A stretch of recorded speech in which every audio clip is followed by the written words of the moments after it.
കൊച്ചിയിൽ നിന്ന് നിതിൻ സേവ്യർ കൂടി വിവരങ്ങൾ നൽകാനായി ചേരുന്നുണ്ട്. നിതിൻ, എറണാകുളത്തെ അമൃത ആശുപത്രിയിലാണ് ഈ ഉഷ ചികിത്സയിൽ കഴിയുന്നത്. ഈ ശസ്ത്രക്രിയയുമായി ബന്ധപ്പെട്ട ഒരു സ്ഥിരീകരണം വന്നിട്ടുണ്ടോ? ഇവരുടെ ആരോഗ്യനിലയിൽ ആശങ്കയൊന്നുമില്ല എന്നാണ് നേരത്തെ ഡോക്ടർമാർ അറിയിച്ചത്.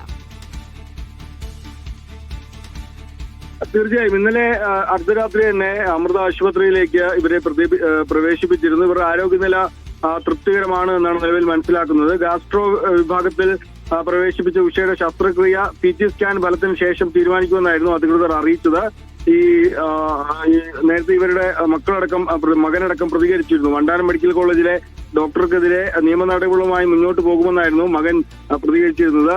ഇവർ ഇതിപ്പോൾ മെഡിക്കൽ ബോർഡ് അല്പസമയത്തിനകം കൂടുമെന്നാണ് മനസ്സിലാകുന്നത്. മെഡിക്കൽ ബോർഡ് കൂടിയ ശേഷം ഇതുമായി ബന്ധപ്പെട്ട നിലവിലെ ഒരു സാഹചര്യം അവർ പത്രക്കുറിപ്പായി പുറത്തിറക്കുമെന്നാണ് നിലവിൽ അമൃത ആശുപത്രിയിൽ നിന്ന് അറിയിച്ചിട്ടുള്ളത്. കോൺഗ്രസ് നേതാക്കളായ രമേശ് ചെന്നിത്തലയും ഷാനിമോൾ ഉസ്മാനും ആശുപത്രിയിലെത്തി ഈ ഉഷയെ സന്ദർശിച്ചിരുന്നു.